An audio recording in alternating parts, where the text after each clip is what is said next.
On this episode of the show, I have with me Neervi Shah Patel. She is Chief People Officer of Faire, and we're going to be talking about really applying product thinking to PeopleOps. And we're going to be talking to Neervi about how she is actually focused on applying some of that rigor that other business functions have to the people side. We're going to be talking to her about how data is used to shape some of these policies and programs. And we're hoping to get as much as we can in. Neervi, thanks for taking the time. Thanks so much for having me, Amir. Absolutely. Before we start, can you tell everyone what Faire does? Sure. Faire is the leading online wholesale platform helping to connect independent retailers with independent brands.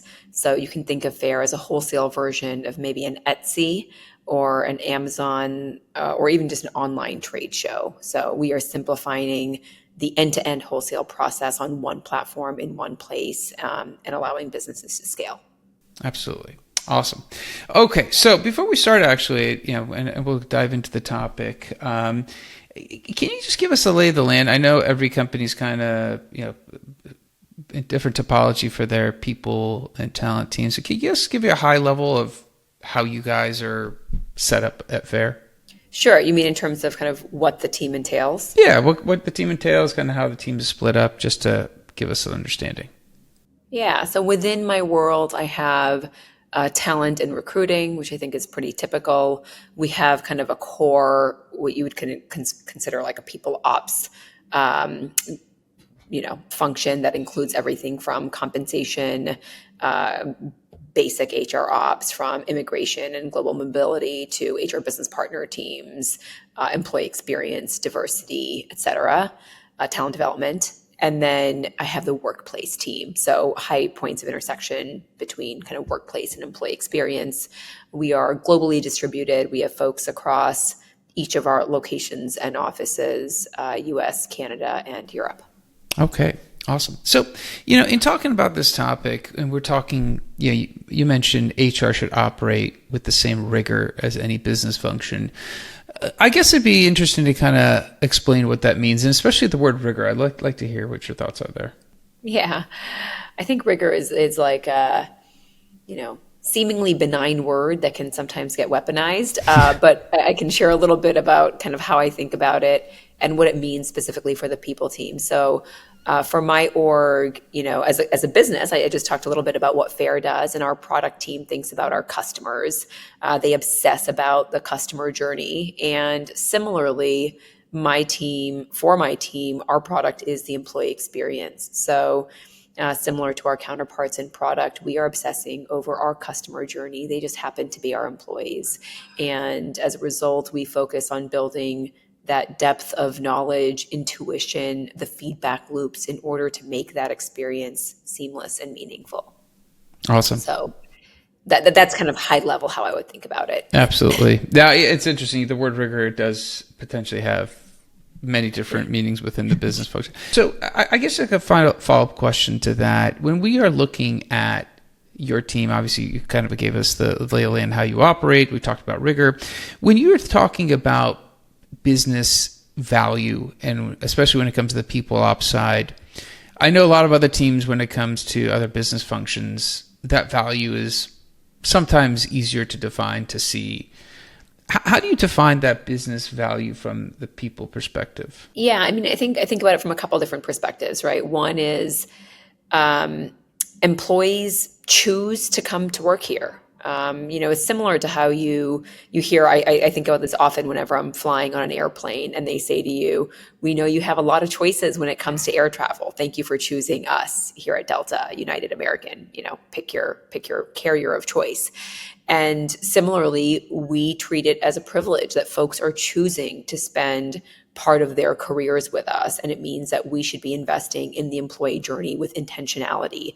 We are iterating based on the evolving needs of an ever-changing market. And so I think that's where the rigor comes into place when we think about that business value. For context, and I think I shared this with you in a prior conversation, I didn't come up in the HR space. I didn't grow up in the world of HR. I started my career in sales and consulting. And so I bring more of that kind of operational and business mindset to our people function. And we treat our initiatives like we would treat go-to-market plans. Who are we serving? What are the goals? What is the story behind the why? And how are we going to know if we're successful, right? How are we tracking and measuring ourselves? And in this context, rigor isn't about making HR cold or transactional. We are still looking for input across the business because there isn't one single solution for any given people or culture problem. The answer is, the cop-out answer is almost always, it depends. And so my team is expected to dig into the data and understand the root causes, segment our audiences, and ultimately tailor our solutions. Absolutely. And I know you mentioned, obviously, coming from a consulting background, is this your perspective when it comes to the people function in general? Is it impacted by your background coming from consulting? It might be, but I think it is, how are we making practical choices to enable the business? I think that's ultimately what it comes down to. If I was being perfectly honest, I think I didn't enter HR at an earlier stage in my career because the perception of HR teams out in the world is HR is a blocker. It's like similar to legal. Oof, like you want to get something done, don't take it to them. You'll never be able to get it done. And so the lens that I'm looking to apply, and maybe this is rooted in prior experiences as a consultant or otherwise, but I think it's looking at things not through a HR playbook, not through here's what we can do and what we can't do. And by the way, I'm not saying we should do things that are illegal. We should always do things that are legal. We should always do things that, to drive fairness and parity. But I think about it from the perspective of, if I'm a business leader trying to achieve a business goal, where am I going to push? And those are the areas where I'm pushing the team to say, does this make sense? Like, let's play devil's advocate to the things that we're proposing. And can the proposals that we're putting forth, policies, programs, whatever it may be, can it withstand that test? And again, I think that's where kind of this rigor kind of comes into play, which is we have to be creating solutions that are practical for a business to grow and scale and to operate. Absolutely. You mentioned, obviously, comparing it to the function to legal back in the day. I come from the software engineering world, so I compare it to how cybersecurity was viewed back in the day. Totally. And that stigma is sometimes really hard to shake, right? And I think you mentioned driving parity and fairness, because sometimes these processes that get implemented, I guess that line of parity and fairness isn't always easy to see. And I think you kind of referenced, it shouldn't be a case of it's 3 steps easier for us and 10 steps harder for the rest of the org. And I'm obviously love to hear your opinion on that, but it's almost as though that's the table stakes stigma to start with most of the time. And I have a follow up to that, but I'll let you answer that question first. Yeah, I mean, I think so. Number one, yes, I think that is from like a policy, how we do work, how are we just kind of like how we operate in terms of our team. I say this to my team. I say this to all of our teams that are serving our own employees. This is true for IT, for finance, for a bunch of the teams. Just like we do for our customers. If it saves us 3 steps, but if it makes our customers' lives 10 steps harder, we would never do that. And similarly, our employees are our customer. And so if something saves my team 3 steps and makes it's a 10-step process now for an employee, that is not a win. And we have to be looking at it from that lens. I think this other part that you're kind of touching on, which is, fairness and parity, and then how do you marry that with still being an enabler? And I would say, I think like trust is the foundation of that relationship. It's the foundation of the relationship, not only with my team and our employees, but with our leadership team, right? And I think that is one of the things that we do hold near and dear to our heart, and the additional context that maybe my org has that our leaders don't have. And so when they come to us with a problem about one employee, maybe the answer is really simple when I'm only looking and talking and thinking about that one employee in a silo. But we're never just talking about one employee. We are setting precedent. We are thinking about how the application of something for one employee, it's always relative. How are we then treating other employees? And so I think we do have more of that context, more of that information. What does that look like? And something that we take both as a responsibility and a privilege that we should, that is part of our job, is to ensure that folks feel like we are doing right by them. But it does start with trust. And just like you see in your personal relationships, that is an ongoing thing that we are working on as a company, to ensure that we are sharing as much context as we can, recognizing we can't share all the context. But to know that when we're making these policies and these decisions, we're doing so in the spirit of fairness. And I would also add here, fairness, it's not only the right way to run your business, I believe it is also a performance driver. People thrive when they understand how and why decisions are made, and when they believe that the same rules apply to others around them. Yeah, that transparency component, just to touch on that, and obviously, you said it very well when you mentioned you have to have a lens for the whole org, but then each person is its own case, and obviously it sets precedence. I suppose is a very good way to articulate that. When you're looking at fairness, transparency, and trust, what, I guess from the perspective of the people function in orgs, what gets messaged out to make sure that the message is consistent across the entire company, is it a top down or bottom up, or is it somewhere in the middle? Because obviously managers are very instrumental in conveying that. What do you see work when you're trying to ensure that message is heard clearly? I think it's a little bit of all of the above, quite honestly, right? I think we need our leaders all to be singing from the same songbook. I think this is a common phrase I've heard lately, that we all need to be kind of aligned with the message that's going out. Our frontline managers are our highest point of leverage when it comes to employee engagement, right? They are the ones who frontline employees are going to on a day-to-day basis. They are the ones who are in active discussion around their perception of the policies, right?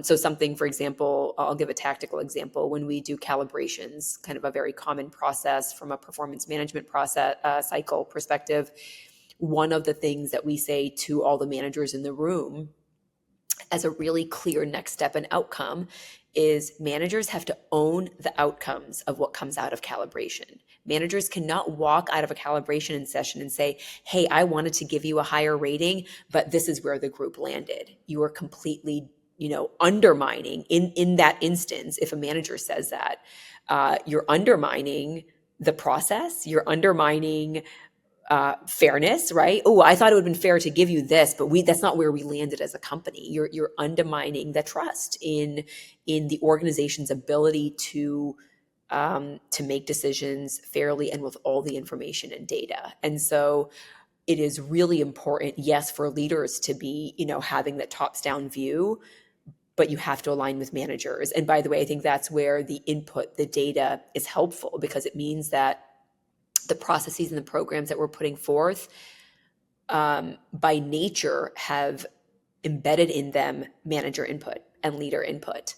By the way, we don't always nail this. I'm speaking to this in from a perspective of this is what it should be. Do we nail it 100% of the time? We absolutely don't. And we learn and we iterate and we say, hey, you're right. We should have gotten more input before we rolled something out, right? And I think that is part of the trust building. Absolutely. Yeah, I don't know if any org gets it right 100% of the time. So that I'd love to have that people leader on. You referenced the data points, and we won't make it an AI question, but I am just kind of curious when it comes to data points and shaping policy and kind of the programs that you are managing. Talk to us a little bit about maybe the data that you are focused on collecting. And I don't know if it's a case of, as each program comes out, you guys keep track of each iteration of the program, or it's a baseline, because obviously you have different requirements for your system of record. But when it comes to data and capturing, getting, and be able to go back and look at it historically, I guess what are you capturing? How far back do you look when it comes to establishing trends? So when it comes to data, and I think there is maybe, I don't know if there's a full AI component to it, but I think there is a component to this, which is kind of technological and analytical advancements that have been made, honestly, even in the past few years, that have lended themselves to far richer data than we've ever had before. And this is both within the walls of Faire, but it's also about how we think about industry benchmarks and what that looks like. It's an entirely different ballgame. And so, I think we internally here within Faire, we have different feedback mechanisms and what I would call kind of life stages within the employee life cycle in which we have listening tools. And that ranges from we are pulsing folks within their first 90 days. How is onboarding? Do you feel integrated? Do you feel prepared to go and do your job? We're asking folks on a biannual basis through engagement surveys. Sometimes we're asking more micro pulse surveys on more programmatic things. What's your office experience like, in any given office that you're in, as an example. And then we're also doing my HR business partner team, I think, is a good example. We're very embedded in the orgs and the functions themselves with frontline managers, and part of that is coaching, helping develop, but it's also soliciting input. What's working? Where are we hearing noise? What is that anecdotal feedback that we're hearing? And by the way, that's not just from my team; that's also from other leaders. And so we're getting input from peers across the business for what are they hearing anecdotally, and then we're marrying those things, right? We're marrying. By the way, another point on the employee life cycle is exit data, and as someone leaves the company, this gives us a holistic view. And I think the biggest thing when you're looking at this data is that number one, there in theory there should be kind of those trend lines and kind of what's reinforcing what, and at times the hard data is reinforcing the anecdotes are reinforcing the hard data, but sometimes they are divergent, and sometimes the anecdotes are net different, and that is an opportunity for us to dig deeper to understand what's really going on. There is truth to those anecdotes, right? I think there's a Jeff Bezos quote around, if the data and the anecdote is telling you something different, listen to the anecdote. And it's because maybe the data you're collecting is wrong. Maybe the question you're asking is wrong, right? There is truth to the anecdote. And so how do we ensure that stays top of mind as well? Are you looking at, and I guess when you're looking at solutions now in the market that do tie this full life cycle of the employee experience, are you looking at tools that do leverage AI out of curiosity to identify some of these markers and some of the semantics within the data that maybe we just can't see or surface ourselves? Yeah. So I think for the HR space, I would say the tooling, at least what we've seen, and the tools that we have kind of vetted, it's work in progress. I think it's true for a lot of the world of AI. It is work in progress. Has someone nailed it? I don't know if folks have nailed it, and I think a lot of companies are looking within their own world, right? So if you have an engagement survey or performance management tool or comp tool, all of those tools are trying to figure out how to use AI within their own space. My hunch is, I think there's been, by the way, a ton of advances that have been made from January to today. I think in the next 6 months, we will continue to see, remarkable improvements in terms of what AI is able to do in terms of, taking this data and synthesizing it. In-house for us, though, we do have many layers of data that we're looking at. So I'm looking at all of the data. I have multiple dashboards that I literally have open all the time on org health, right? What are just the numbers? What am I looking at in terms of attrition data, engagement data? What are the trend lines? Are there any trend lines that help me inform something? Are there any outliers that help inform something? Our ability to overlay, and by the way, then you can cut all the data by every single possible, demographic, team, level, location, manager, all of that sort of stuff. And it's not that we're falling into traps of just looking at the data and getting stuck on it, but again, just like we do with our customer data, you're constantly looking at the metrics. Like, yes, we have success metrics that we measure ourselves against, but you're also looking at it just to assess the health of the organization. So sometimes those trend lines, depending on what you're looking at, you asked a question about trend line earlier. Sometimes those trend lines are, gosh, I actually do need to see what 3 years, few years looks like. It's too early to tell. Sometimes that's the case, but many times you can literally tell quarter over quarter. Something's going on here. Something's going on there. This doesn't look right. You're looking at this quarter a year ago. What are the seasonality trend lines, which I think is also relevant from an employment lifecycle perspective. So, I don't think the access to this information is, I think it's a feature, definitely not a bug. Yeah, I agree with you. I do think we'll see, gosh, 6 months feels like a long time now when we're talking about AI and where it's going to go. And I guess, maybe final question, because it kind of ties into some HR tech questions. When it comes to data, I mean, you guys collect lots of data, different employees, different layers, different levels. When you're starting to think about new programs, are you starting to think about the use cases of AI down the road with new programs as they're going in? And the reason I ask is because 2 years ago, no one really had to even think about this, or 3 years ago. But is that something that pops up as you're evaluating programs, tools, etc.? It has been for the past couple months, right? I would say it has been becoming increasingly important. There's just a ton of opportunity here. I think even for someone who's using kind of baseline tools like ChatGPT, you can see the daily value, whether it's in your personal life or professional life. You can see the value that it's adding. And so I don't see a world in which